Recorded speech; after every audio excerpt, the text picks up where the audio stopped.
Editorial. Di balik pusaran kasus Supriyani, keadilan atau kebenaran? Kasus Supriyani, seorang guru honorer di Konawe Selatan, Sulawesi Tenggara, semakin hari semakin rumit.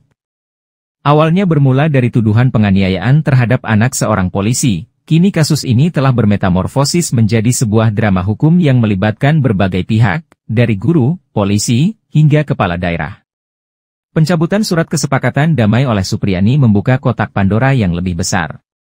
Ia mengaku merasa tertekan dan tidak memahami isi surat tersebut.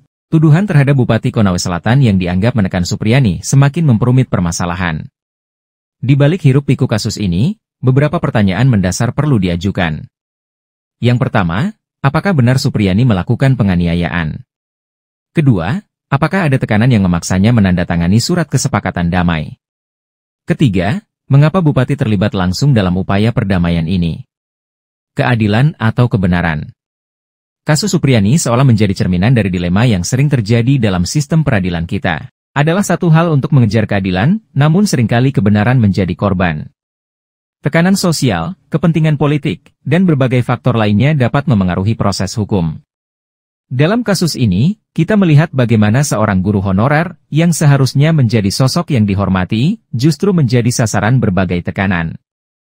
Apakah ini wajar? Apakah seorang warga negara tidak berhak mendapatkan perlindungan hukum yang semestinya? Apa yang mesti dilakukan? Sebaiknya menyelesaikan kasus ini, diperlukan langkah-langkah yang objektif dan transparan. Beberapa hal yang perlu dilakukan antara lain. Penyelidikan yang komprehensif. Semua pihak yang terlibat harus diperiksa secara mendalam dan tidak ada yang boleh diistimewakan. Perlindungan saksi. Supriyani dan saksi-saksi lainnya harus diberikan perlindungan agar mereka dapat memberikan keterangan secara jujur tanpa rasa takut. Independensi lembaga penegak hukum, kepolisian dan kejaksaan harus bekerja secara profesional dan tidak terpengaruh oleh tekanan dari pihak manapun. Transparansi publik, proses hukum harus terbuka untuk publik agar masyarakat dapat mengawasi dan memberikan masukan. Kasus Supriyani bukan hanya masalah hukum semata, tetapi juga masalah kemanusiaan.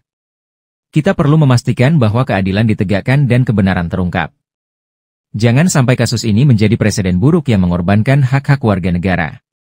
Kita berharap kasus Supriyani dapat segera diselesaikan dengan adil dan seadil-adilnya. Semua pihak yang terlibat harus bertanggung jawab atas tindakannya. Semoga kasus ini menjadi pelajaran berharga bagi kita semua tentang pentingnya penegakan hukum yang benar dan berkeadilan. Sekian dan terima kasih. Wassalam. Dadang Gunadi, Sekjen PWRCPK.